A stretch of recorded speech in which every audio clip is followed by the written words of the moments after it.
आपण एक काम करूया की जो तुमचा पॅटर्न आहे, प्रीचा जो पॅटर्न आहे, मी 3 वर्षाचे जे काही तुमचे पेपर झालेले आहेत प्रीचे ते मी बघितले. त्याच्यावरून असं जाणवलं की जे काही स्पर्धा परीक्षा आहे, तुम्ही इंजिनिअरिंग बॅकग्राऊंडचे जरी असाल, टेक्निकल बॅकग्राऊंड जरी तुमचा असेल, तर त्याचं काय अर्थ नाही का? कारण प्री जे आहे ते पूर्णतः जीएस वर अवलंबलेली आहे.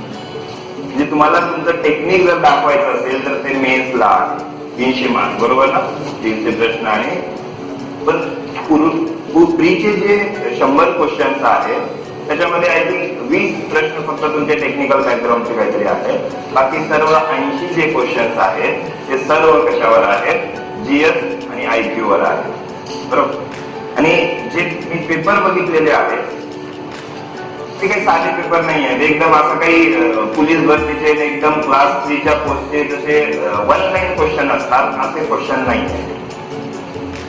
म्हणजे पहिली गोष्ट तुम्हाला समजली पाहिजे की स्पर्धा परीक्षेत तुम्ही जर उतरत असाल तर फक्त तुम्ही इंजिनिअरिंग बॅकग्राऊंडचे आहात आणि आपल्यासाठी जो जीएस असेल तो एकदम साधा असेल असं जे तुम्ही काही गृहीत धरलेलं आहे पूर्वी ते मनातून काढून टाका.